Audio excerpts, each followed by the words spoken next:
we have got 5-10 minutes. I just last 2 slides I need to add. I'll come back. Yeah, no problem. Certainly.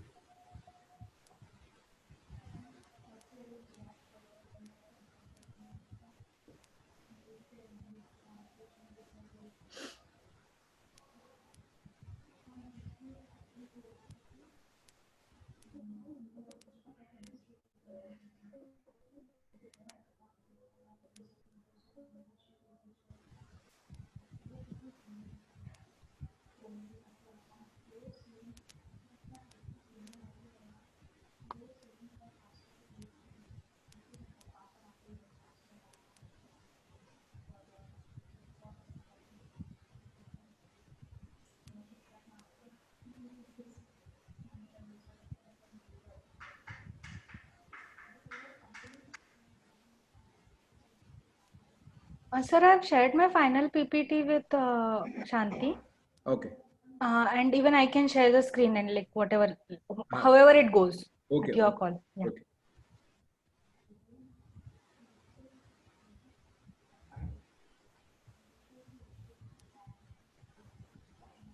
I guess I don't have an option of sharing the screen. You will get a control, no? After sir, you will have it. Eh? Okay. You will see how it goes. Okay. So first I will have, then I'll give it to respected sir. Then, right, then. As we discussed on call, how. Then I'll introduce you to my dear students. Yeah, okay. So you are based out of, Anil, you are based out of? Mumbai, sir. Mulund. Mulund, that's okay. We are very close. I am in Thane, you are in Mulund. Thane. Pleasure, sir. I should thank Radhakrishnan, sir, for this. My pleasure too.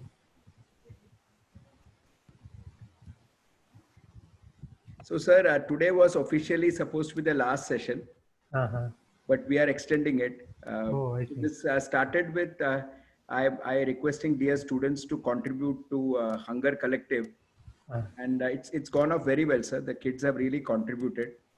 And we have saved, not saved, that's wrong word, sorry. We have helped many lives. We have reached up to Orissa, then in Mumbai, Dabbawalas. We could manage, sir. We could manage. By God's grace, we could manage. So now we have decided to extend this a bit more. Okay. By God's grace, sir, somebody like you or dear Saili, I think it's all coming together. So this last 3 classes, we were talking about exports. So now we are going to end with export financing and factoring this week itself. Next week, I'll start something in strategy, sir. Okay. Most of the students are from SP Jain. And all of them are established business people, very, very established business people, and doing very well in life, right? Nice.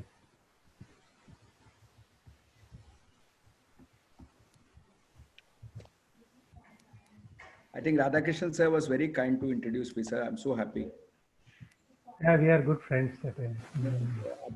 An amazing CV, sir. Amazing CV. No. Don't tell me that. No, you can ask Miss Saili also. She's there. Yeah, it's really nice. It's a pleasure to share the panel with you.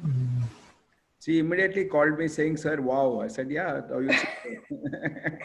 And I was like, so with them, how can I?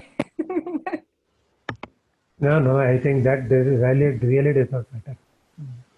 I think, sir, now's the time to step up for dear students because everybody is talking negative. So that's why that's why I told you, sir, it's not for any particular college. Even students are there, syscoms, entrepreneurs are there. Most of the students are business people, right? 80% now are from SP Jain, 20% are outside. So there are people who are going to apply for jobs, but because they are not getting jobs, they have decided to be entrepreneurs. So it's a very healthy mix. Good. Miss Saili, she works for a factoring firm, which is a very innovative product. Requisa Factex. Which one? Requisa Factex. RI Factor, that is what they call, right? No, it's complete as Requisa Factex itself. Okay. Sir, it's a new platform and not new, but very, very good funding at LIBOR plus 1%. So I don't know, again, by God's grace, she just said hello and, through a colleague, I got introduced. Oh, good. So the kids are saying hello to you. That's Abhishek Biani from Damodar Industries, right? Yeah, hello. Right. Mehul Bansal, Sir, Yeah. hello, Mehul Bete. Sir, Gani is from California. Oh, He's I see. 2007 MBA, Uh, but an Indian American, but a true Indian at heart. So he actually told me to start this exports. uh, Oh, okay. Gani is very keen. He is a very senior purchase official, or I should say the word is he doesn't like this purchase manager in a firm in hmm. California. And then he told me that encourage your students to exports. So Yeah, Gani, exports is future for our country as well. yes. Yeah. So he's saying yes. Prerit is from Indore, sir. Prerit is from Indore, and he started this export session. He's doing a lot of exports of organic products. And I started with him to send a message that if you keep safety in mind, you can do it. Prerit is from Indore. Oh, Abhishek is from Mumbai. This is Shanti Miss. She helps me in all the uploading. So my son tells me this is the 23rd session. And ah, thanks to these people, I think 19 videos are already gone. Last 3 videos, we were a bit slow. okay. But now this week we'll pick up because Rahulji has recovered. Ishan is a real colleague. He's always there. Right. Hello, Ishan Bete. And Hiren, hello. Hiren is into textile and they have their own preschool, Mumbai based. See, all these are practicing entrepreneurs and industrialists. Yeah. So I really wonder whether I would be adding any No, sir. value. 100% you will be. 100%. Sir, they will keep saying sir and all that. I will say bache, but they are very, very like Abhishek is 700 crores, right? Oh, Yeah. So by affection, I say bache and kyare and all that, but they are very, very big business people. And sir, they are very eager to meet you because they want to know a bit more about export financing, right? So I'm sure you will add value. And factoring, as you know, sir, is a very new thing. Hello, Rajat Bete. Hello. Right. So, as I said, sir, some of them will not know me also, but then they are joining in, right? And I'm so happy. Zoom has taken me to people I don't even know. I'm happy. It's yeah, I think that is the positive of this COVID, right? Nobody yes, realized that you will be able to make so many contacts. absolutely. So I will just start in 2 minutes, sir, with Yeah. telling you what Amin told me. Amin is my batchmate from engineering. So he told me that his neighbor talked about this platform, and then he realized that it is me. So Okay. good evening, all of you all. Right, we'll start in 1 minute. Good to see the number of participants. I'm sure it will start building up now. So we are still continuing with exports. The entire thing. I'll start recording now. Shanti ma'am, good evening, Nagendra. Good evening, Bete. Good Right, evening. ma'am, I'm starting recording. Yeah. So Sure, sir. good evening, all of you all. God bless. Today was officially supposed to be the last session, but we have decided to extend this session by one more month for two reasons. I think the purpose of me starting this class has taken off very, very well. I never realized I will meet somebody as senior as Srinivasan sir, and I bow in respect to sir, a very senior person with 38 years of experience in the field of finance, ex-MD of IDBI Bank, a very polite person. He calls me sir. Of I'm course. so small in front of him. And you could see the CV. All of you are there on the Telegram group. So sir came through me through a contact. I just asked Radhakrishnan sir, he's ex-CGM of SBI. Sir, can you give me a contact? He said, of course I can. And immediately he connected me to sir. Right. So today we are honored by presence of Srinivasan sir. Right. Sir will talk about export finance today, and Friday again we will have export factoring by dear Saili. Right. So exports is complete end to end over. We are extending the session, and next week we'll start with strategy finance. I will call some more colleagues. In fact, I'm going to invite Hariharan sir, Moradian sir also to this platform, and I'm sure you will realize. I also want to call Hiten sir, Kamlesh sir. So all my network I'll keep calling now. Dear colleagues, I'll start as always. Gani, thank you always for giving me that disclaimer. But you would have realized I have quietened down by now, Buddha, right? So sometimes I tend to say things which may go against me. So Gani has warned me, no, don't talk politics. I said, okay, right. Ma'am, if you can give me screen share, Shanti ma'am, humble request. Sir, it's already been given, sir. No, you have disabled for me. No problem.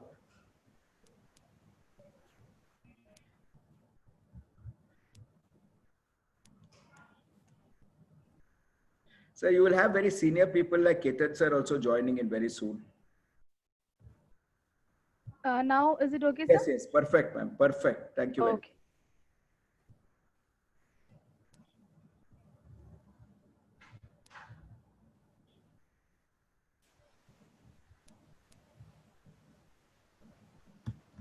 So good evening, all of you all. I again come back. Would love to start the session by putting in the disclaimer clause for whatever it is worth.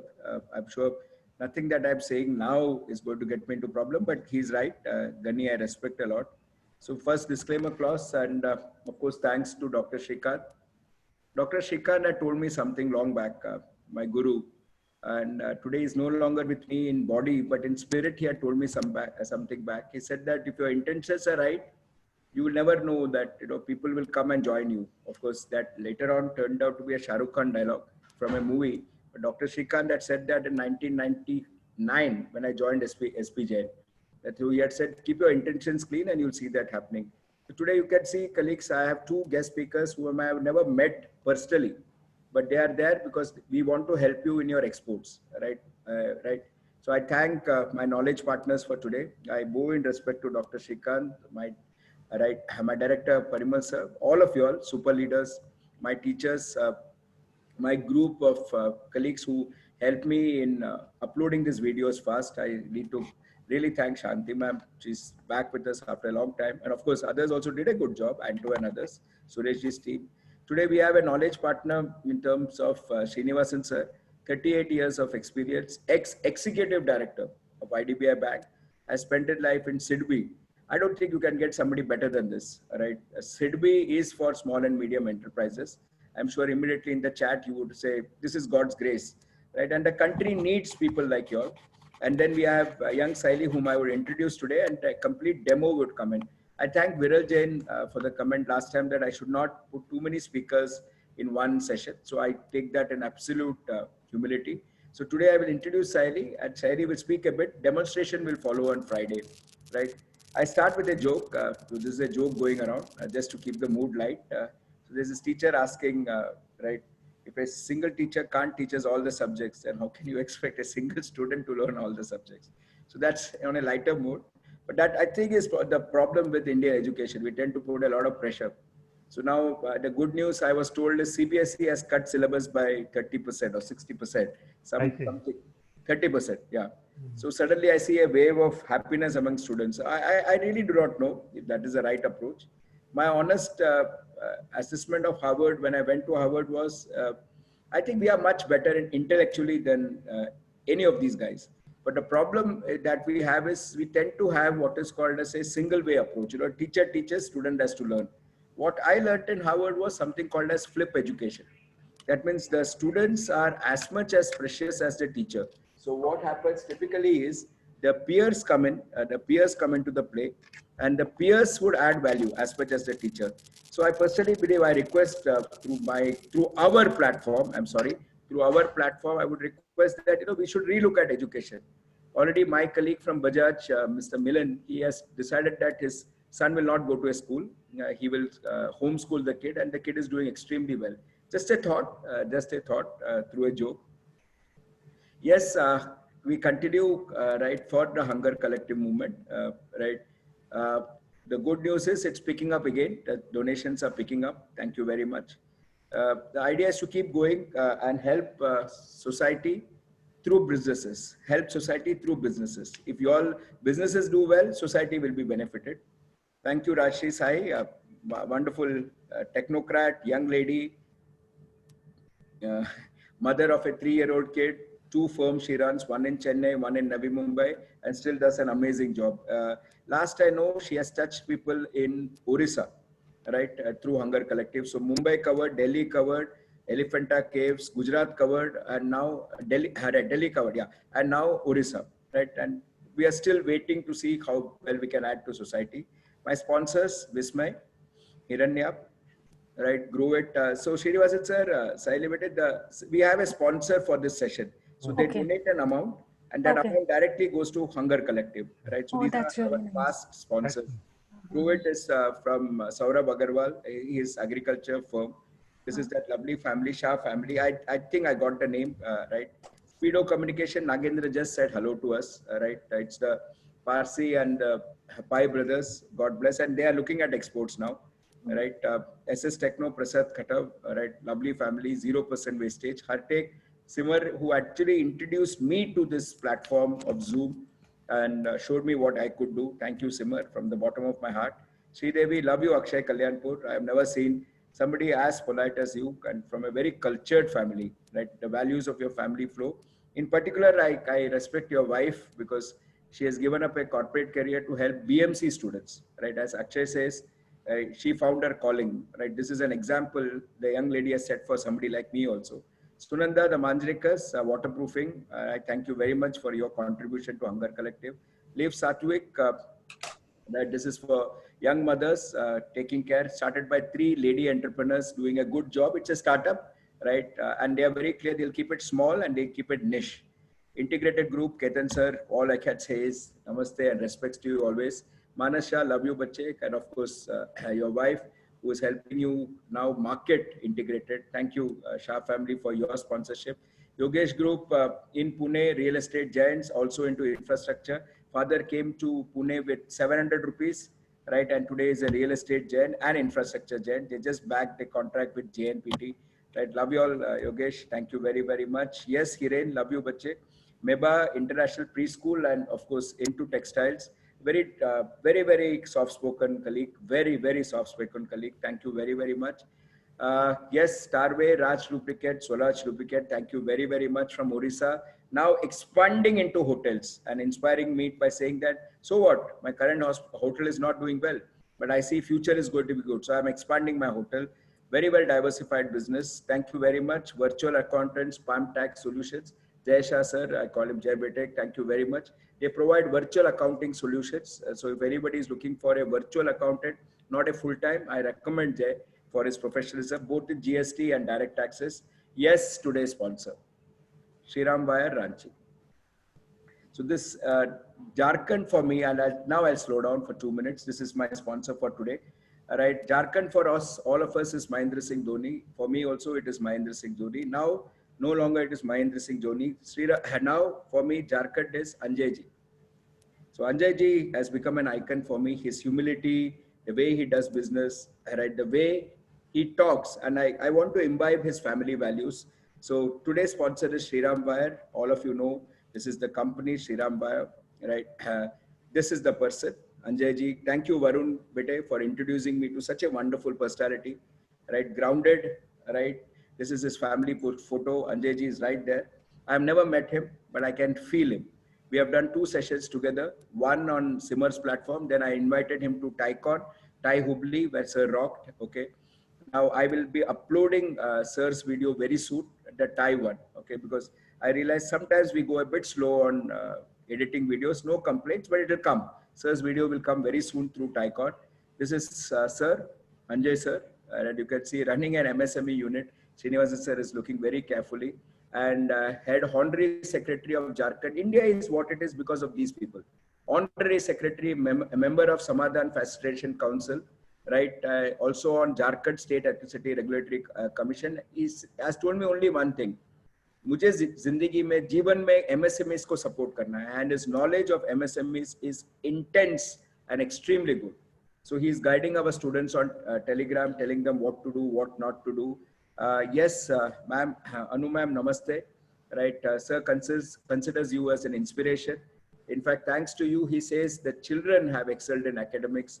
Thank you very, very much, Anu ma'am, for actually, right, supporting, I would say, Anjay Ji, because but for you, Anjay Ji would not be able to do all these things. Right, son Ayush, right here, right, young man in Singapore, my God, working at Bain and Company and the university lead list for 4 years, right? That's amazing. Dr. Shraddha from Delhi University, now in the final year of articleship at ENY. Dr. Shivani, right? I think, yes, God bless, doing her graduation from Lady Shriram College. Okay, this is that lovely family. One more photograph, all of them together. This is to surprise Anjay Ji. He never gave me this photograph. I got this from Varun.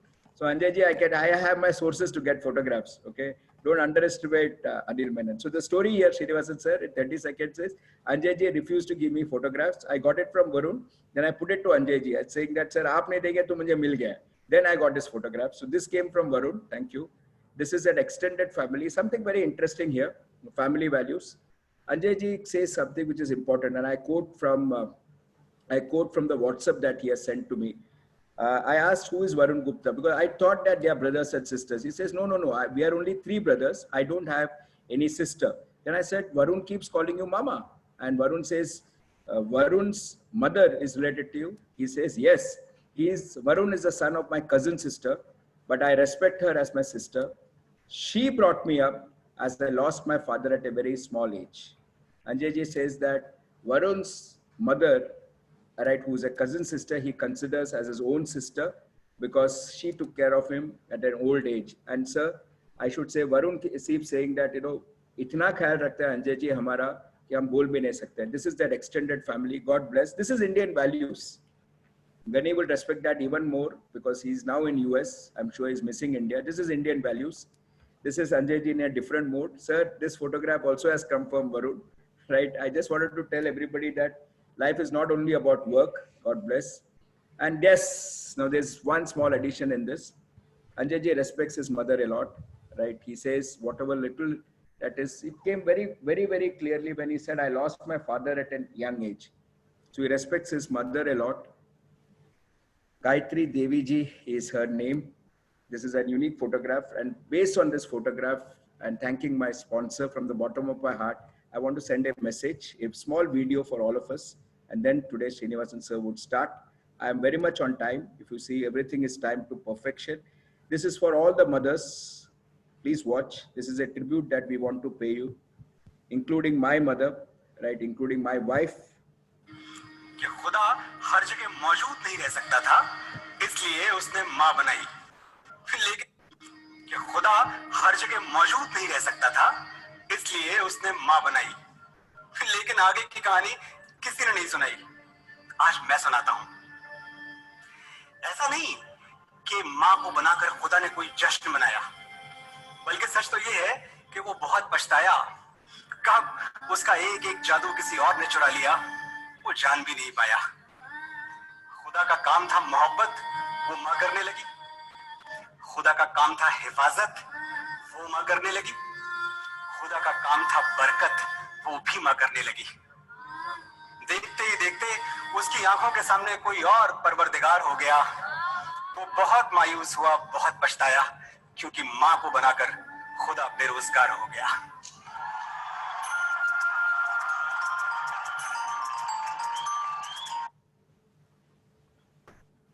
So that's it. That's very touching, right? Respect to all the mothers. My mother also. Sorry, slightly emotional, slightly old, but I still remember my young days. Whatever little I am is because of our mother. All of us are. All of us are. So please, today, when you go back after this class, please go back and tell them you love them. Let's do that, right? Next time I'll talk about fathers also. I think we tend to say to the mother, but we tend to ignore the father. We'll talk about that next time. I still keep inviting sponsors. Please donate directly to the collective hunger movement. We need support. Of course, if you are in a very bad position, you can donate a lower amount. I don't want to put pressure, but please continue that. Something very serious. The last 1 minute before I give it to respected sir.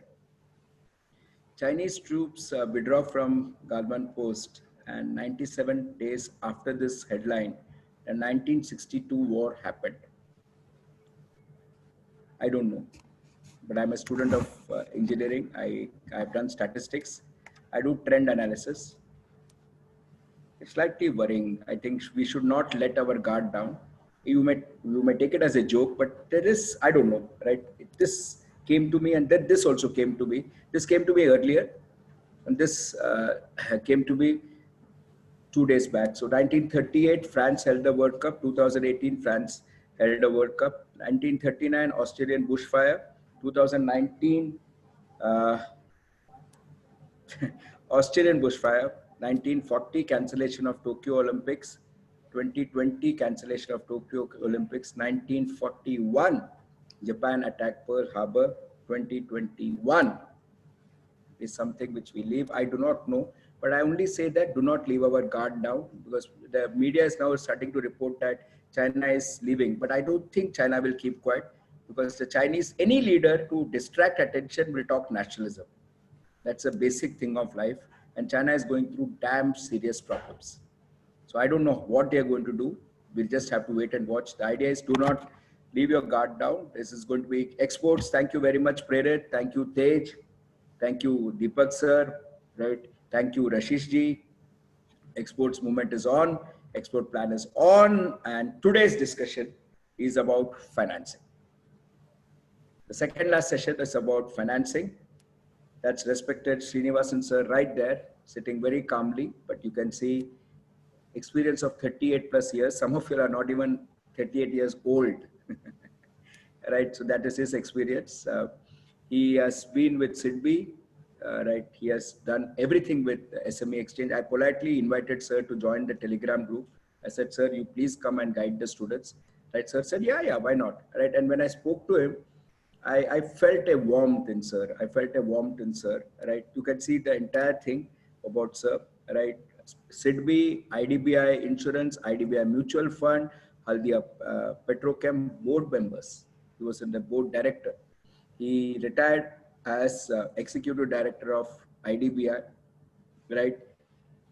I don't think you can get somebody better than him to address you all. I thank Radhakrishnan sir for introducing me, because I always go back and thank who introduced me to such a person. One very important thing for you all. Now you can see Srinivasan sir will suddenly smile. So this I found from Srinivasan sir's profile picture. He says, move in silence, only speak when it is time to say checkmate. I think that's why this generation, we have a lot of performers. I'm sure sir has a story to tell us how he came from a middle class background and then became a board member. We'll definitely like to know that. But the session now is going to be straight on to export financing from the horse's mouth. I'm now stopping to share. Sir would come in. All of you all, please gear up. All your doubts on export financing, please feel free to ask queries. I'm now stopping to share. Srinivasan sir, before we start your presentation, my only request, Krishna, can you help me stop share? Sir, a small introduction about yourself, sir. Apart from your board accomplishments, if you could inspire the students by telling them about your childhood, just 2-3 minutes, and how you came to this position. I'm sure they will be happy, because colleagues like Rashish Goyal is from Dollar Business Group, all of them. Now they'll keep saying hello to all of you all. So please, just a 3-minute introduction, because there are some students who are also looking for jobs. So we call them intrapreneurs. Over to you, respected sir. Namaskar. Shall I start the share screen and Yes. then start? Yes. Shanti Bab will help you. I have stopped sharing. This is Good evening, Amolji. Good evening. You are able to see my screen Yes. now, right? Yes, yes. Okay, fine. If you could make it full screen, it will I be will make it. That's why I'm making it now. It's full screen now, right? perfect, sir. Perfect. Okay. See, first let me admit that the titles really do not mean much, right? What you accomplish in life is nothing to do with the titles. That's one. Second thing is, I am really humbled with the people who, Mr. Menon mentioned prior to my talk. I mean, all people are being achiever themselves. So before them, I feel that I am just a novice before the whole thing. Nevertheless, I would just like to some introduction about myself. I actually was born in Chennai but brought up in Nagpur. I studied from South Indian Education Society, Nagpur. Then we were in a joint family that time, and I lost my father when I was about 4 or 5 years old. But that is the beauty of joint family, that even when you lose your parents at a young age, you don't feel that, primarily because the family is so big that always support is available across, and you don't feel like you have lost somebody. Though it will always be there, but it will not affect emotionally as much as present day generation would feel like. So I did my HSC, and then I was aspiring to become an engineer. So I joined Vishweshwaraya Regional College of Engineering that time. But then those times, people used to say that chemical engineering has better prospects. So my name was in the waiting list in Lakshminarayan Institute of Technology. Ultimately, I got it, and then I joined. I completed my 5 years of engineering in LIT Nagpur. Then I joined. That was the time when Pokhran explosion happened. There was a lot of hullabulla about atomic energy, its utility to the industry, its utility to the economy, etc. And there was a heavy competition for getting into that training school, which will give you 1 year post graduation in nuclear engineering. Somehow my luck was good. I got 1 year training into nuclear engineering. I did 1 year studying in nuclear engineering. I was, as I graduated out of postgraduate in nuclear engineering from Baba Atomic Research Center, 21st batch of training school, I joined chemical engineering division. I was assigned with a project that time because we had exploded bomb. Our nuclear capabilities were getting restricted because technology support was not available. So we were a small team which were running an experiment for enriching nuclear fuel out of uranium-235, natural uranium, centrifuge technology. I was a part of that core team, which was actually it's called a material section, which was trying to find out how to manufacture uranium hexafluoride out of natural uranium.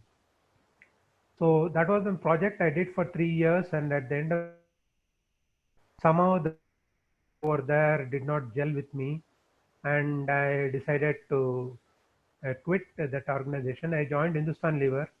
I was there with Hindustan Lever maybe about a month or so. Then this offer from Bank of India came up at that point of time. Those were the time when banks were recruiting engineers for evaluating small scale industries, small scale projects, etc. Somehow I had a fancy because I had always seen when I was a small child going into the bank, I used to look at wave the people sitting across the counters. I always imagined myself to be a banker. So when this opportunity came, I quickly shift over from Hindustan Lever to banking, to the surprise of many, even my colleagues, my friends, my professors, my family, close family itself. But I thought, "Ki theek hai, let us give it a try." So I worked for about 17 years in Bank of India, moved from zone to zone, and actually worked in Ahmedabad for about 7 years. That was the time I learned what entrepreneurship is all about. That is a city, I think, which tells you how the entrepreneur views things, how the entrepreneur behaves, and how he looks at all things, right? So that is a city where a 7 year stint, 5 years, 6 year stint in that city, I learned everything about entrepreneurship, everything about how banking can actually have a relationship with an entrepreneur and still can deliver banking. So that was the time when private sector banks were coming up. In 1996 was first 4 private sector banks licenses were given. IDBI Bank got a license to start a private sector bank. So I quit Bank of India to join IDBI Bank in the private sector bank. And I continued with IDBI Bank, then IDBI Bank from private sector, it became a public sector. Now again, it is trying to become a private sector. So I was part of all journey, and I headed about 3 business verticals for the bank. Mid corporate group, I had a distinction of creating that group. I had a distinction of creating a transaction banking group for the IDBI Bank. And lastly, before I retired, I was in charge of entire retail banking, including priority sector lending, SME financing, financial inclusion, etc. I had, because of my virtue of position with IDBI Bank, I had opportunity to be a director with IDBI Federal Life Insurance Company, IDBI Mutual Fund Company, then SIDBI, which was once upon a time a subsidiary of IDBI, then with Calcutta Electric Supply Company. Then I also had some stint with Apollo Group of Companies. And then I retired in 2016, late 2016. Post retirement, I have been associated with mentoring few fintech companies and also providing strategies for NBFCs which are entering into a SME arena. And I do a lot of time in terms of uh, sharing knowledge by being a partner with CARE Ratings, and wherever they take a training program for SME, or corporate lending. I am one of the faculty for them. In fact, I anchor their entire training program for SME. And I also do some training program for SBI for their corporate banking. That's my profile. One thing which I have learned over a period of time is that risk taking is a part of your life. And if you stop taking risk, you will stop learning. You make mistakes, you learn. And if you don't mistakes, you will never learn. Okay, so I did make mistakes. I have committed mistakes over a period of my career, and I have learned out of those mistakes. But I'm quite happy because uh, that is only what I am today is primarily because of the fact that I went through this grill, right? There would be disappointment, there would be politics in the organization, there would be several things which will come up. But if you are true to your conscience, I think ultimately the truth normally prevails. That's what it is. Another thing that is my nature has been to help people around in whatever way I can. It's not essentially a monetary considerations or something like that. If you are in a position to pass some value to somebody in your organization, in a junior or a senior, etc., you do it, and that is how the organization prospers. I am very fortunate that even after 3 years into my retirement, still I have a lot of colleagues in the bank who call me for reach out to me for taking my views, support, interaction, etc. And I think that is what I have taken out from the bank, nothing else. The sort of comradeship which exists beyond your career is what ultimately sustains you in the long run and keeps you alive, even though you run through a retired life. That's what it is, and I will start with the subject now. If I may just interrupt you with your permission, respected sir. Yeah. Can I have some comments from the audience Yeah. for the profile, please? Sir, no, this is important. Just a one, Garam. 1 minute. Already one has come from Abhishek. He said just wow. He just said wow. Abhishek Biali. Sir, since you are into fintech, I want to introduce you to Dharma sir. And since you are into Baba BARC, I want to connect you to Ketan sir, who does extensively work for BARC. Mehul has already written what humbleness. So one very important thing that sir has said, bete, to all of you all, those who are aspiring for a job, it is a very simple thing. What sir says is extremely critical. Titles do not matter. Please listen to a board member speaking. Titles do not matter. What matters is relations. And very important line, truth prevails. Truth prevails. Before I give it to Srinivasan sir, you are an inspiration, is all I can say. And I also realized that I didn't acknowledge two people in the sponsorship. So I specifically come back and Anjayji's two daughters, Shraddha and Shrivani. Hello to you all. And I'm so happy to see you all are doing so well with ENY. And Shraddha is doing a great work with ENY. And Shivani bete, right, good to see your Lady Shriram College. That's where my mother studied. Unfortunately, my mother could not finish her graduation. Sorry, I didn't acknowledge you all. I acknowledge Ayush, but I didn't. Right, coming back to Srinivasan sir. Welcome, sir. Namaskar to you. Thank you, sir. Right, you already set the tempo going. Amazing experience in so many industries. That's all, sir. Over to you. Thank you. I think I forgot to acknowledge two important people in my life. One is my mother, who I think who sacrificed everything in her life to bring me up. And second thing is in my wife. Actually, she is an accomplished commerce teacher, holding a government job wherever we went. But every stage she sacrificed her job to stay with me, and that is how the family support comes, right? Your children and as a family, you stay together, and that's how the bonding develops. So, despite the fact that I kept on moving from place to place, she actually took up that responsibility of quitting her job, despite the fact that it was a pensionable job. But then she carried on along with me, and wherever we went, we tried to get some job for her to keep her occupied, etc. And that's how it is. So I thought I should acknowledge it as well before I talk. Yeah. Thank you. Okay. See, I mean, I will go through this session, but frankly, even after this session is over, if somebody has some queries where I can support or I can interact or I can provide value, I will be open to it, right? You can always reach me. My mobile number is there, my email ID is there, because did not get it did not get a full hang of type of people who will be participating it here. Some are quite senior. For them, entire presentation may look to be very novice.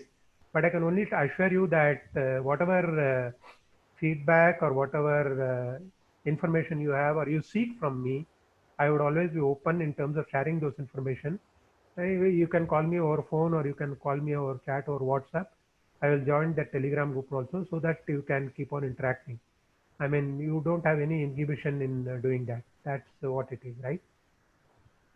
So actually, we are at an inflection point today because everybody thinks that COVID is taking away a lot of GDP from the country. There is going to be a GDP depression during the course of this year.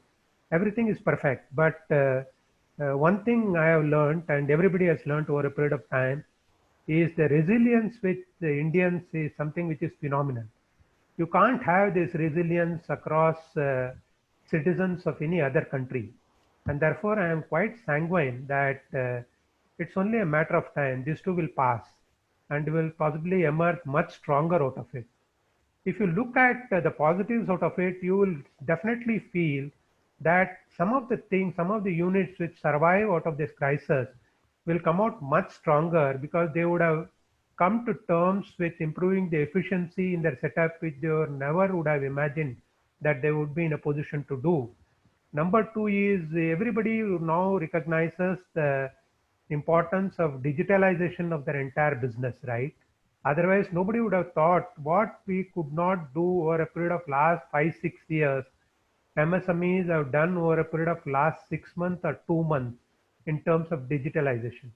I think these two are single innovative things which would substantially improve the cost of doing business in terms of bringing down the cost, and I think they will ultimately strengthen the business point of view in terms of how they stand and emerge out of the crisis. Second thing which you must which is very clear is if you are trying to create a 5 trillion economy, it is not going to be created by corporate sector. It is going to be created only by SME entrepreneurs. And until and unless we provide these SME entrepreneurs who also provide jobs, enabling environment for growth, this 5 trillion economy will remain a pipe dream. And therefore, we are, I think, at this point of time, it's right point or it is right occasion for every one of us to feel emboldened that the government will soon come out with scheme, come out with simplification of the process, etc., so that the fledgling MSME business will get a succor in terms of growth, right? And I'm very sure that during the course of next 2-3 years, you will see several changes which are taking place in the system, which will provide enough support in terms of providing growth to SME entrepreneurs. Already people are talking of clusters like China. China, what is the success of China? China has primarily succeeded because it has created a geographic concentration in respect of units. Electronic component unit numbers, 10, 100 numbers, 100 units on a scale will operate in a particular geography, right? So something like that is being planned out in India. They are talking of labor laws not being applicable, current labor laws not being applicable to the new units which are coming in a particular geography similar to Chinese, etc. I think all these, if you are in place, if you, as and when it gets grounded, it will definitely put you in a stronger state. So with that positive support, let us start this. Okay, this. Sorry to interrupt. Every line you speak, I am typing here, sir. So in the yeah. Some of the things you can slide in the screen also. So this is what it is. This is statistics. I will not much speak much about statistics. But the point which you must remember is MSMEs, unless they become a supply chain in respect of large business, this MSME growth will not happen. And that is where I think government is doing a lot of things in terms of strengthening logistics and supply chain so that many people can come into MSME sector and can deliver value addition, right? They are already having 48% share of exports today, but government says that they aim to reach about 60% exports over the period of next 2-3 years, which I feel is a possibility. If they address the supply bottlenecks for MSME, I think that's a possibility, distinct possibility. Only thing which is keeping it away is 95% are unorganized, subscale, beyond, suboptimal level operation. And there is a statistic which says that a company which start on a formal scale has a chance of growing, which is 2 to 3 times than the company which start off on an informal scale. Today, nobody wants to start with a formal scale, primarily because of plethora of controls, legislation, compliances, etc., which makes it very difficult for small person to do it. If suppose we are in a position to address this, which is being done, one thing which has already come out is a single registration for MSME, which has been rolled out about I think a week back. Some such schemes, if it keeps on coming, it will help in terms of enabling infrastructure. So this is what I said, that if you start off with a formal scale, then you would be in a better position to scale up much faster. So one very important thing was what sir said, 8 million is lady entrepreneurs. Please Yeah. use that stats. Wonderful stats, sir. Start up on a formal note. So please continue. And then what is being done is there is a 50,000 crore government fund that is getting launched primarily to build scale in MSME business.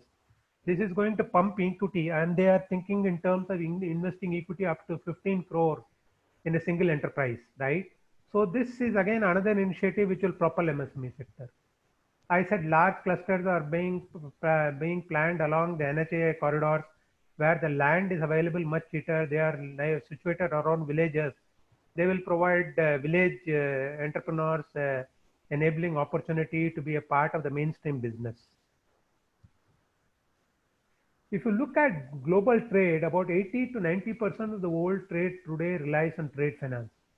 But in India, if you see, the trade finance is very small percentage of overall trade. So if we have to grow the SME business, we have to grow trade finance. And your export credit is part of trade finance. Structured export credit is a part of trade finance. Today, structured export credit, I think Sally will be able to relate to the situation, that it is very insignificant part of the overall transaction. If you are in a position to do that, that is how beyond balance sheet lending will take place, and that is how the MSME will be in a position to build scale. So there is always this conflict between transaction financing and balance sheet financing. Today we have come out with thanks to Raghuram Rajan, who championed the cause of trade receivable discounting system. It is now it's a reality today. But the scale is not being built up because there are no market makers. Unless and until there is a market maker, you won't be able to build the scale. But hoping that there will be some market papers, government will compulsorily make some large corporate to essentially board this platform and do business on this platform. Once it is done, it will provide an opportunity for off-balance sheet lending for small entrepreneurs. RBI is in the process of developing blockchain technology for trade finance solution, and if they are in a position to roll out, they are already doing experiment with a few private sector banks, and if the experiment succeeds, I think that will be another innovation which will help in terms of enabling financing opportunities for small entrepreneurs. Export factoring and forfeiting are again a very experimental or in experimental stage in India. The volume is not picking up, but I am sure over a period of time, this volume will also start picking up. So if you look at the funding for export, this you look at from this angle.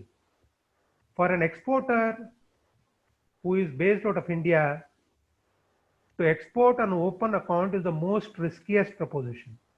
When I say open account, that is, he takes an order, he processes the order, he exports, and then waits for payment to come. There is no guarantee of the payment to come. There is no guarantee that goods that has reached him has been taken, he has taken possession of it, etc. Everything is open outside the banking system. That is the most risky. Next level of risk is a documentation collection. At least they know if they send the documentation to the bank, that the counterparty at least has taken the documentation, they have received the goods. When they receive the goods, they can be hopeful that the payment will come. That is next level of risk. The third level of risk, which is what is the risk which one should aspire for in export business, is documentary credit, wherein your payment is guaranteed by a bank, and therefore you are not dependent on counterparty for making the payment, because if you supply the goods as per the documents, as per the LC terms, you are in a position to receive goods. And the last is a receiving cash advance before delivery of goods. That is very rare. Only if you are a very monopoly supplier and there are no other suppliers available in India for that, you will be in a position to that. Similarly, for a buyer in an overseas country, the risk is reverse, right? So somewhere you have to have a trade-off between the buyer and the seller. And the trade-off actually happens in case of documentary credit, or a documentary credit combined with a forfeiting or a forfeiting transaction, or a bill discounting transaction, right? So if you understand this chart, you will know where the risk essentially lies. So banks actually lend two types of finance. It is packing credit, which is for purchase, processing, packing goods meant for export. Another is post shipment finance, which is after you pack, you receive, you generate a bill, which is in terms of documents to title to goods, which is a negotiable instrument. On that you raise money, right? But the point is, you have to always remember that banks funds only cash conversion cycle, right? Cash conversion cycle is total operating cycle less account payable cycle. So it is not that you by doing an export finance, you will be in a position to receive more finance or less finance, etc. Financing is always done by the banks in order to cover your cash conversion cycle. The form in which you can avail finance, either by of cash credit or by of packing credit or by of post shipment finance, is determined by the nature of your business. If you are doing local business, you will take a local limit. If you are doing an export business, you will avail post shipment finance, either by of packing credit or by of receivable credit. So we need to be very clear that it is the working capital cash conversion cycle which is of paramount importance. And any person who is in a position to contain this cycle and keep this cycle as a minimal level is a person who is going to be a king. Even today's circumstances also, in the post-COVID situation also, people who have had a very small cash conversion cycle, number of days, they are the people who are sitting on a platform from which they are seeing that they will be in a position to jump across. People who had a long conversion cycle, they are saddled with inventory or receivables. Their problem is much more than what people with a cash conversion cycle, which is less, they are having, right? So this is what is the structure of the packing credit. Packing credit, why you take packing credit is primarily because it is cheaper. If you take in foreign currency, if today LIBOR is 0.3%, so typically you can raise your US dollar borrowing at typically about 1.5%. Or if you are MSME, nothing, I mean, certainly below 2% you can. And if you are exports and if you are lending dollars, then you don't even pay the exchange cost because you are also borrowing in dollar and repaying in dollar. You are generating dollar by selling your exports, right? And therefore, compare that 2% with INR borrowing cost in rupee, not a packing credit with 12%. That is a saving of 10% in that. Even if you allow the exchange margin of 4-5% for forward cover, still you gain about 7 to 8%, right? That's the value in taking a packing credit. That's the value in doing a post shipment credit. Now, so for taking a packing credit, documents which you require are very clearly available. So I will not go through much into these things. Now comes the post shipment finance. Why you take a post shipment finance? Because post shipment finance, one thing about packing credit is, while in a normal cash credit facility you will have to make a margin of 25% minimum. In packing credit, the margin which is required is just about 10%. That means you can do a more turnover by taking a packing credit. Why it is so? It is primarily because the government or the country wants exports, and therefore they are given this facility through banks to the exporters so that they can have a less margin and do more turnover, export turnover. That's how it is, right? Now, if you look at post-shipment finance, the post-shipment finance is basically packing credit. After you pack the goods, export the goods, generate bill of lading, you give that bill of lading to a bank which will convert your packing credit into post-shipment credit and close your packing credit, right? Why it is required to be done? Because post-shipment credit is even available at a more softer terms. Why it is so? In a packing credit, you have the banks take the risk of you producing the goods. But in export finance, which is a post-shipment finance, bank does not take the risk of production because it already produced. So the risk in the transaction is even lesser. And therefore, the pricing for that transaction is less than your packing credit transaction. So if your packing credit is at LIBOR plus say 1.5%, post shipment you will be in a position to get that LIBOR plus 1%. If that post shipment is backed by LC, then you will get at LIBOR plus 0.5% also, because essentially that risk which you are giving to the bank, it becomes a bank risk. It is not the counterparty risk which the bank is taking, and therefore you are in a position to get your funding at much cheaper rate. Every paisa you save is every paisa EBITDA earning, right? And that is how each of these transactions you should leverage in order to add value, EBITDA value to your company, right? And if there is a post-shipment finance which is backed by a confirmed LC, then that finance which you take from the bank is outside your MPBF. That means if you are having a 50 crore limit and your 50 crore limit is exhausted, but you have a LC which can be discounted with the bank for post-shipment, you can even discount 10 crore of LC outside this 50 crore. What bank considers is 10 crore is outside the limit which has been allocated to you. So you can take 10 crore of additional funding through negotiation of confirmed LCs.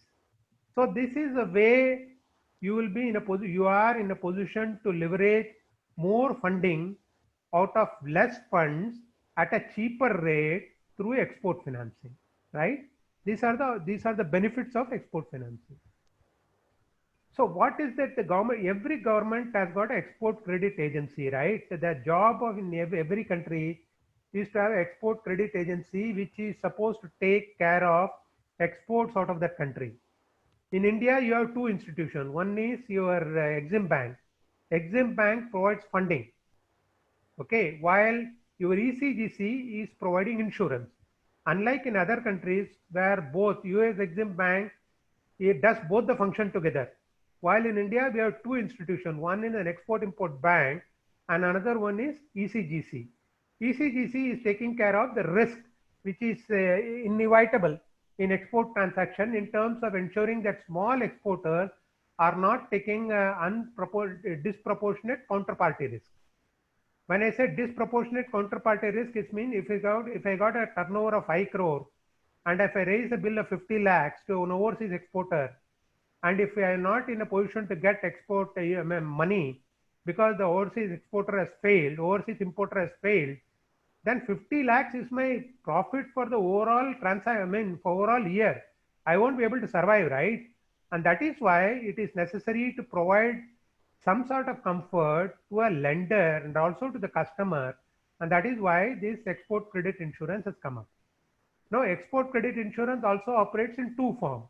One is which is provided to the bank. If I give facility to you, to the extent of 90% of the facility I provide, earlier it was 60%, it was spent 90% last year in order to promote exports. To the extent of 90%, I am covered. If suppose your export fails on account of the fact that the importing party is failed, then bank is covered to the extent of 90% of whatever the money that has been given. And therefore, bank is more comfortable in doing the transaction. Now, if you go ahead and if you take an individual buyer-wise policy, then your risk can be covered even up to 95%. That means bank 90% is covered, which is what you have taken, but you have some profit in the transaction, right? because banks gives you 90%. 90% of 90% is only 80% of your transaction, 81% of your transaction. 21% of the transaction is still uncovered, and that 21% of the transaction you can cover by taking a buyer-wise policy from ECGC at a very nominal premium. What you get in that, you will get two things. One is you are covering your transaction. Number two, ECGC also has got their own intelligence in terms of assessing the counterparty risk. Suppose the counterparty risk is sliding down, they will advise you that so and so export importer, the reports are not good, so you reduce your exposure on that importer. So you get advisory service, and also you are in a position to ensure your exports by going through ECGC route. So many of the export transaction which has happened without ECGC, because some banks have a whole turnover ECGC policy. In other words, even if if a buyer has not taken a ECGC policy, banks take ECGC policy. But some banks have not taken a whole turnover ECGC policy. They cover transaction by transaction. And if you deal with a bank which doesn't have a whole turnover policy, they will ask you to take an individual policy. When you take an individual policy for a particular buyer, it will become very costly. And therefore, it is always necessary that you negotiate with ECGC, and you are in a position to create, you are in a position to manage the risk or transition into the risk in a manner which is very comfortable to you, right? Some of the things which are not covered by ECGC, when you export to your own country, so your subsidiary, it is not covered. But all that thing is understandable. But the fact is, it's a great help to an exporter to have a backing of a ECGC in respect of ensuring that they are in a position to receive money from overseas supplies. So this is a part of the LC transaction. Due to the paucity of the time, I will not discuss much on this because you all know how the LC mechanism works. But only thing is that I will tell you, when you do through an LC, there are three banks. There is an issuing bank, there is a negotiating bank, there is an advising bank. The document flows through each of these banks. For an Indian bank, the documentation cost is very less. For an overseas bank, the documentation costs are very heavy. And therefore, when you go through an LC, the transaction cost becomes very heavy. And that is why people are now going for forfeiting, etc., where the transaction cost is less. But the fact is, even at high transaction cost, it is worth doing when you know the counterparty risk you are not aware of. When you don't know the counterparty risk which you are taking, then it is always better to go through the LC route. Sir, Yeah. just one thing, if you could go to the previous slide. Yeah. So there's one remark which has come from an exporter himself. He says, amazing slide, sir. Since you said you do not wish to explain, which is fine, can you just repeat what you just said so I can type it out?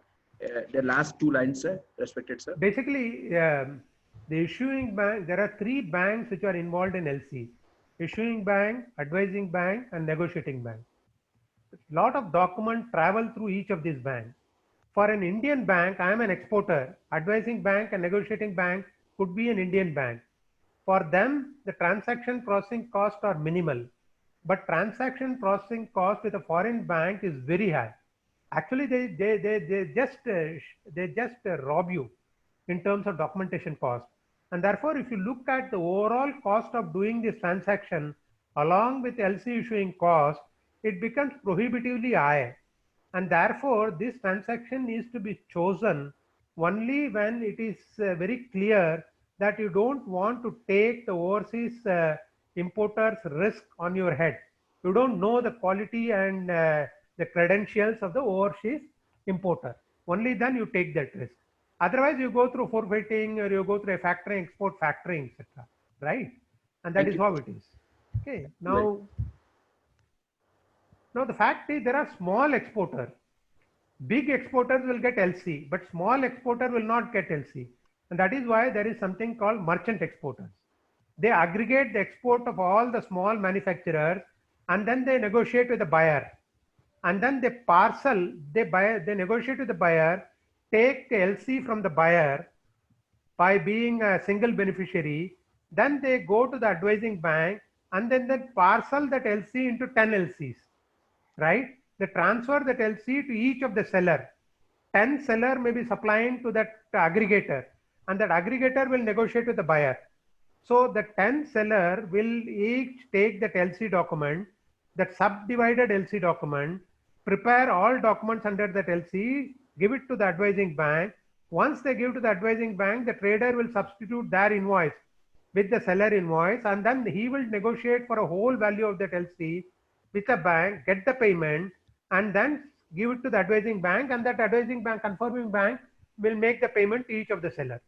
So the point is, when you are a very small, you are not in a position to get LC on your own, you can go through this route. This is also a route which is very much prevalent.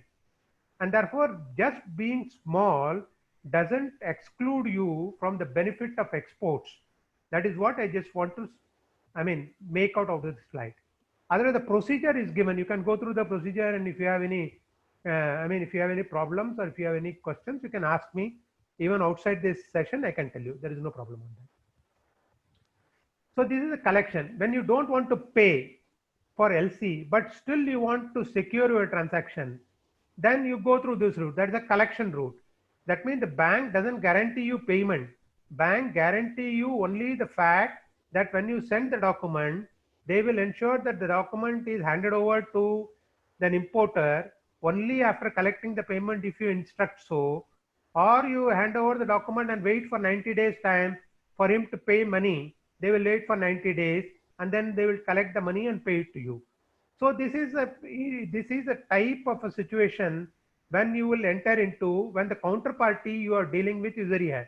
For example, today a ready-made export fellow is supplying to Target Corporation USA, which is a very big corporation. All of us know, right? The credentials of that corporation is known. Therefore, he can go through this route. His only problem will be he will not know whether that Target Corporation has taken the delivery of the material or not. That is guaranteed when you send the document under collection through the bank. The collection charges are fraction of discounting charges. And therefore, this will ensure that you know the counterparty, you are taking the risk on the counterparty, but at the same time, the transaction based, the transfer risk of the document is getting obliterated through this route, and you go through this route, right? So this is what it is. Now, if that scheme of blockchain comes into the picture, then the entire LC mechanism, collection mechanism will become void. Everything from the order processing to delivery to mapping to mapping the transit out of the delivery, at each point, everything will be through a blockchain on your screen, in a dashboard, everything will come. Even the triggering of payment will get automated. As soon as the buyer receives the good, he will just have to go to the screen and acknowledge that he has received the payment. That blockchain will ensure that the payment mechanism, the payment cycle starts, and that importers bank will release the payment to the exporters bank will release the payment to the exporter.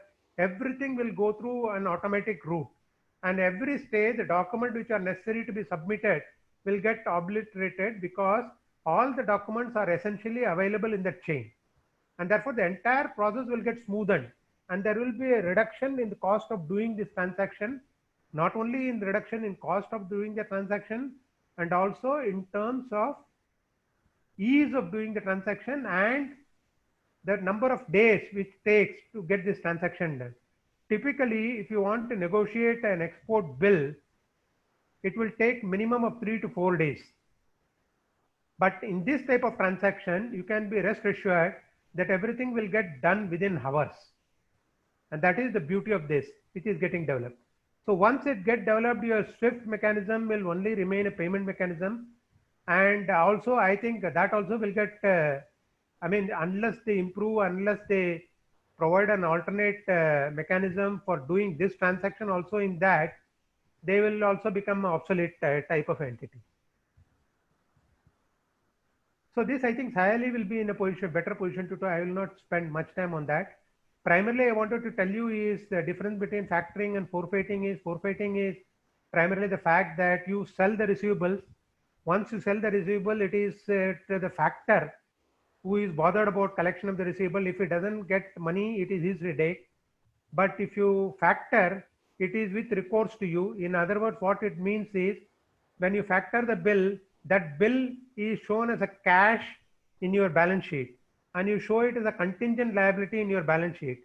For example, every bank today looks at total outside debt to total equity, which is there, which is a very important indicator of your long-term solvency. When you do this factoring transaction, the receivables, which is in your balance sheet, will get knocked off, and that will come at a contingent liability. Because receivables get knocked off when you do a factoring, your total outside liability to T&W, that ratio goes up, where goes down. When that ratio goes down, your credit rating improves. When your credit rating improves, your ability to get loan increases. When your ability to get loan and your credit rating increases, you are in a position to negotiate and bring your rate of interest lower. So you will be in a better position to report better profitability, right? This is something I think I have observed that most of the people in exports, at least small exports, they have failed or they have closed their shop primarily because of the fact that they have never tried to hedge their currency position. You will have to understand one thing: the core profit comes out of your core business. You should never try to get profits out of hedging. In fact, you should budget the cost for hedging in your profitability estimate. Only then you will develop the culture of ensuring that you have a policy of hedging, a continuous hedging over a period of time, which gives you a perpetual comfort over the way in which you do the business. It gives you a comfort. It also gives banks a comfort, saying that the company is not engaging into currency gambling or undue gambling in terms of currency exposure, etc. Right? So typically 4 to 5% will be the cost of hedging, and if you actually you factoring the cost of hedging, 4 to 5% will be your overall saving if you hedge.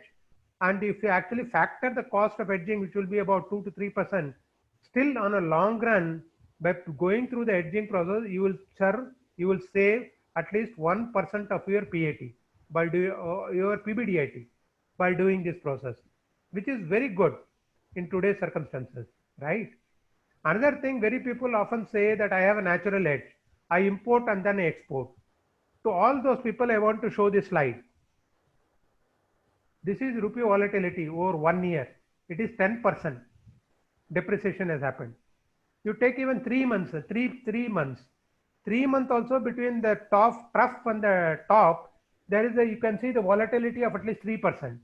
So your margin in a net profit margin is about 3% or 4% in a product. Your entire margin will be taken away by this volatility, because you cannot match your movement of imports and exports together.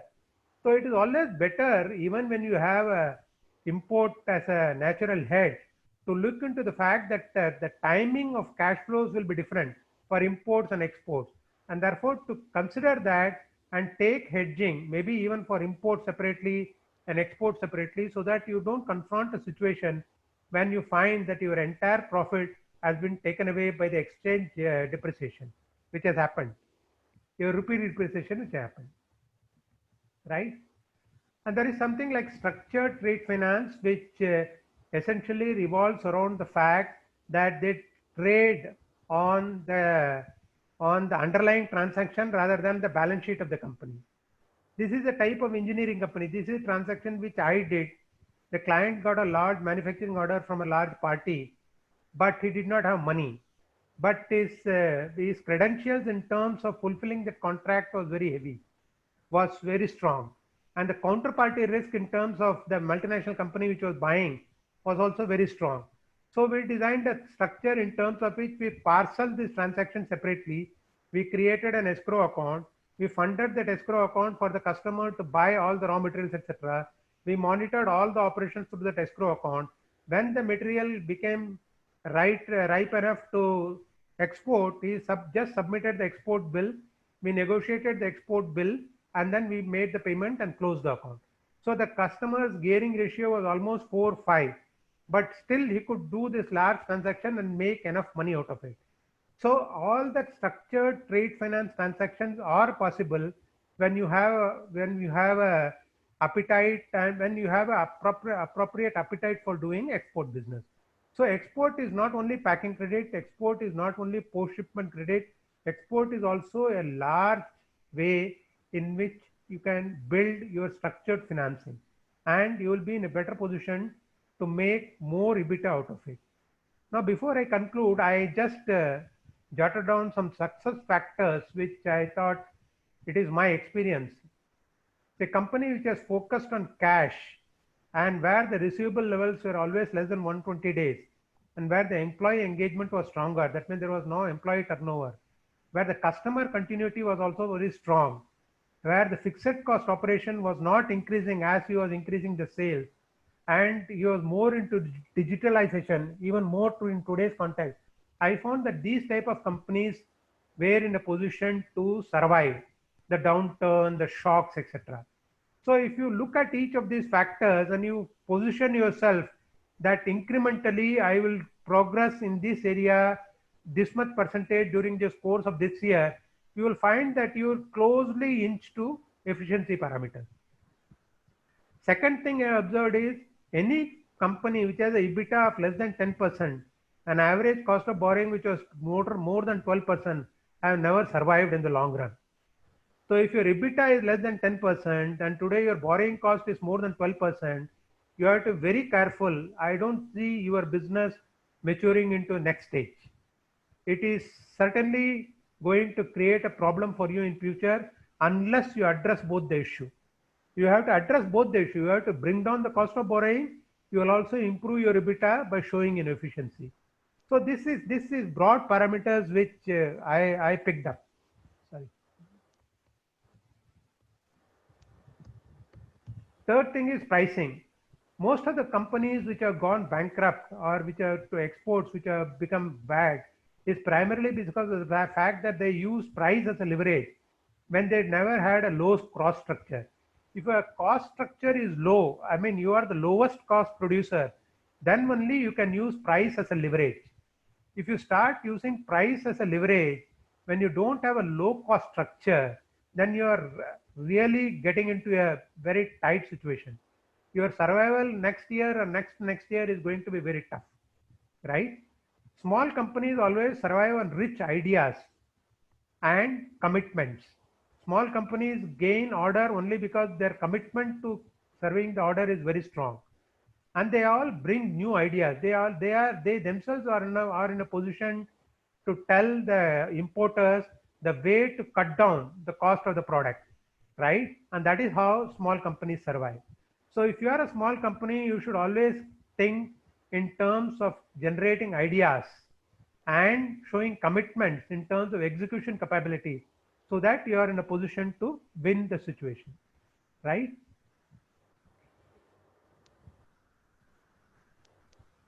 So these are the things in COVID situation we are trying to, if suppose you go to the bank today, the bank will evaluate you on 3 parameters. One is what is the business continuity plan you are having. You have to satisfy the bank in terms of what business continuity plan you have, because these disasters like that can come again, whether you have positioned yourself better to face the next disaster. Third thing is what percentage of companies' operation were digitalized before and post COVID. You will have to show a substantial improvement in that. If you don't show substantial improvement, then again you will have a problem. And third thing is how much of shock absorption capacity you have in your balance sheet. For example, your working capital utilization is always near 90%. Your working capital cycle is to the extent of 6 months. Cash in your balance sheet is to the extent of only 2 months. Then you are facing a situation where bank will be extremely diffident and shy in terms of lending to you. So you should create your balance sheet or you position your balance sheet. I am not telling today. Today is a very tight situation. But you in future, over a period of 6 months or 1 year, you should build a situation in terms of which you are in a position to showcase your capabilities in each of these parameters, a substantial improvement, so that banks will be in a position to absorb the improvement in you and then repose confidence in your ability to service that loan. So with that, I end my lecture. I think I have taken more than what has been allotted, Superb, but I am open to questions and superb session. I think what really came across is extremely good. So the first remark is out from dear Kayan. Kayan is into exports. She's a lady entrepreneur. She's in the food business and she's doing reasonably well. She's doing extremely well. Uh, uh, Giving the brand name is Belicious. I'm sorry, Kayan, if I'm getting it wrong. She's into honey and food products. Sir, her remark is very clear. Very insightful session, sir. Learned a lot. This is very, very relevant for our current business. Thank you, sir. Thank you. Definitely, this thing will be uploaded. Prerit, sir, is the student from Indore. He started. And I hope the class realizes how Prerit's session was, why he took us to a breathless session. Amazing, amazing uh, insight, sir. Prerit is saying, I'm currently banking with Bank of India. No, it is Bank of Baroda actually. But anyway, just one small request, please come back to Bank of India. They really need you. Sir, I don't know. but without even being in Bank of India, I can guide you. There is no problem. Okay, don't feel shy to reach me in whatever way I can. I will certainly help you. Absolutely no problem on that. Right? You are amazing, sir. Amazing session. More boost to export knowledge. Sri Kunj.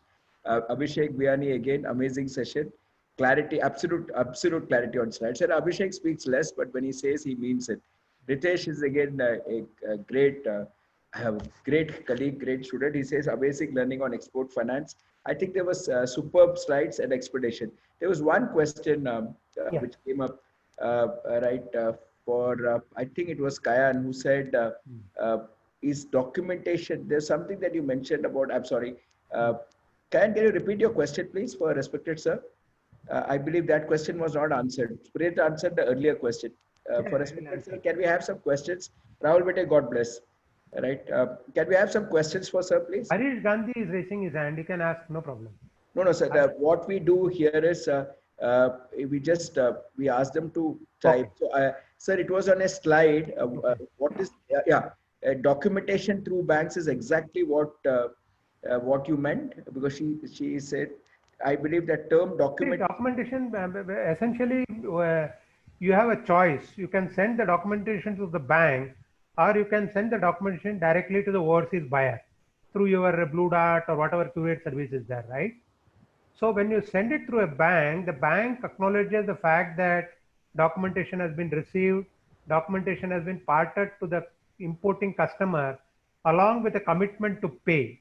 While when you send the copy directly to the overseas buyer, if that overseas buyer's reputation is not known to you, you will take the delivery of the material because it comes handy to him. You have given the shipping documents to him, right? He will take away the delivery of the material, and he will be non-committal in terms of making payment to you, even though you may say that it is 30 days or 60-day term, but he is not bound. But if you go it through the bank will start generating reminders to him, and there will be institutional mechanism to chase getting payment. That is the difference between direct sending the bill directly and sending the bill through the bank. When you sell it through the bank, there is some transaction cost because the bill handling charges will be there, but that is very minuscule compared to LC bill handling charges. So I would suggest Kayan Bete, you should get in touch with respected sir, because he wants to encourage lady entrepreneurs. He's very clear. I have never seen a slide where somebody actually says these many are lady entrepreneurs, and those did not say it. I think that's the boost for lady entrepreneurs. All right, thank you very much, sir. And one more extremely important person who is a lady intrapreneur, not entrepreneur, intrapreneur, an employee who thinks like an entrepreneur is Miss Saili. We are going to have a demonstration from Miss Saili on Friday. That will be the last session on exports. Thank you. The task force is formed. Abhishek is leading the entire thing. Right. I have done my part as a teacher. Saili, if you could just introduce yourself. Right. If you could just introduce yourself. So Saili is an aspiring chartered accountant. She was based in Dubai. She's now come back. She's in Pune. She has an amazing platform which she's going to demonstrate on Friday. It's about factoring. But Sally, some few words so that people can hear your voice. I have heard it so many times. Thank you, sir. Thank you for providing this opportunity. I'm really pleasured to share the platform with Honorable Sir. It was really it really added to my knowledge and given a very good path to me. I guess this is really nice. I'm really honored. Um, Actually, all of the points are covered by Mr. Srinivasan sir. There are few things. So all the what we at Requisa Factex we do is we have automated the whole trade financing process. We basically have 22 financiers onboarded with us. It goes into private lending though. So we have 22 financiers onboarded with us. And the whole process of trade finance, that definitely I'll be discussing more about it on Friday. This is automated and everything works out of the platform. So you are completely hassle free. You don't have to do time to time mailing things and all. We take care of all those things. The best part in this is before you start a transaction with a new buyer, you come to know the credit report of that buyer. So that is a very basic process. You just give us few details of your buyer and we do a credit check on them. So 90% of your risk is mitigated there. And that is the best part about this platform. You have 22 financiers at your service and under a single platform. So you don't have to, go to one bank, submit all the documents, go to other bank. Definitely with a very good, if you have a good buyers country based and with a very, decent limits, we can definitely try for a different decent costing. We can even compare with that with those with the bank rates as well. More about the factoring, definitely I'll be discussing that on Friday. As of now, this is what I could say. I'm thankful to Sile's company is headquartered in Hong Kong. It has Yes. presence in India, Singapore, UK, and Dubai. And as per the WhatsApp that a colleague has given me, God bless her, they have complete expertise in trade finance. They have one of the biggest names, which I know now, but I'm not supposed to say. He will smile. I think all of us know the brand, but I'm not supposed to tell them. The costing can go as low as LIBOR plus 1%. And already I can see some of you are right. Looking forward for Friday's session. Thank you. Imran, as always, you are a great colleague, right? I'm so happy, right? I know you, right, from my engineering days. So one very important remark from Imran, again saying exactly the same thing what respected Srinivasan sir said. The best LC to take is irrevocable confirmed LC. It adds to your cost, but it's the safest. And a very, very, very nice explanation by Imran. Anybody looking for help in international finance, trade finance, you can please talk to me. I'll connect you to dear Imran. One very, very important slide, and I end today's session in the next 5 minutes, is what sir said, right? Extremely important part. EBITDA come hai, and then you start playing on price, you're getting into a red ocean strategy. That will kill you. I requested sir to talk about export finance, but from his experience and love for business, the last two slides were extremely critical. You use price as a lever, and if you do not have a lean structure, if your cost of operations are not low, you will be finished. It's better to get into blue ocean strategy. Small businesses are ready to do that. We will have a session next week itself from Mr. Kamlesh Jain, who is my colleague from Goldman Sachs, and he is well researched in blue ocean strategy. I'll call Kamlesh sir on this platform, on our platform. I repeat, our platform next week itself. One more thing sir said is, if India wants to be a 5 trillion economy, right, it is MSMEs and MSMEs alone. Can only come from somebody who has served the MSME throughout his life. He's now with care and designing and delivering a module, right, taking youngsters. I would not call myself as a youngster, but guiding juniors like me how to deliver sessions. Thank you very, very much, sir. Extremely important. One more point which came was hedging. Don't play with fire. We all know about what happened to some of our batchmates in SPJ. Don't play with fire. And some of us very rightly think, what a slide, that you have a natural hedge. But if your timing of cash flows is not same, you are in for disaster. Absolutely brilliant slide.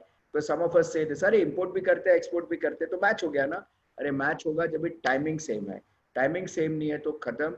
We all know that RBI is intervening now, but our forex levels are going up. If RBI would not have intervened, and with all this money coming into Geo, etc., SoftBank also has raised money, we would have seen a reverse trend of rupee. But RBI's intervention is never planned. It always is never known. I'm sorry, is never known by everybody. It is only planned by RBI. Sir's amazing input. All right, is blockchain technology is the way to go. Captain Aditya said the same thing when he talked about agriculture. The video is right there. All right, and this video also will be uploaded very, very soon. Kayan, don't worry. So those who missed the initial part, don't worry at all. Sir, some last few words, sir. And I've already made my personal request to please join Telegram. I'll If you join. could do that, I'll be obliged, sir. Please, because your wealth of knowledge is what the nation needs in these challenging times. If businesses survive, then society will survive. I'm very clear. If businesses give up, then so when I say Sridevi, it's 400 employees. When I say Damodar, it is 1,500 employees. So it's any few words for all this businessmen, sir, with your years of experience. I would humbly request you for a final word, sir, of this session, please. See, I think a businessman should never fear, right? If you start fearing, then I think that's the end. And banks will always support a genuine business. It takes time, but ultimately it will support. It all depends on how you approach in terms of the fact that you have to build confidence, in terms of the fact that you are in charge of the situation and you will be in a position to manage the situation. If you are in a position to you give this comfort, I think finance is something which you can always raise. And you should not cut a business plan primarily because you are not in a position to raise finance. You should always say your ambition should always be high. You should not fear the risk, but measured risk, of course. But backup plan, I mean, it will always be there. You don't have to worry about it. It will raise on its own. That's all. So my son wants to say namaste to you, sir. Yeah. Hi, how are you? Fine, sir. Nice. So that's it. It's all about taking calculated risks, and businessmen should be fearless. That's the ending for today's session. And Rashish, sir, Rashish owns the Dollar Business. It's a platform where you get all the information about exports and imports in India. We had this amazing session. I'll be uploading that video in the next 2 days. Oh, yeah. So I'm saying this, you could recommend to your clients also. I will do that. It's an amazing platform. Yeah. And Bide Saidi, what best? Rashish, the owner of Dollar Business, himself is saying, looking forward for Friday's session. Thank you very much. That's really good. Right. Thank you, sir. Nilesh, thank you very much. Great knowledge session. Thanks. Right. Thank you very, very much. Thank you, sir. Thank you, sir. Thank you. Thank you all for all Thank you. time. Okay. Yes. Thank you, sir. Thank you. Thank you, Shanti ma'am. Thank you. Thank you. Thank you, sir. God bless you, Sonal Bete. Thanks, Manas. Thanks, Spirit. Thanks, NLG. Thank I you. really loved it. Huh? Thank you, Okay. sir. I It was loved really a it. pleasure. I'm blessed is all I can say. I'm blessed. Right. Thank you. Thank you.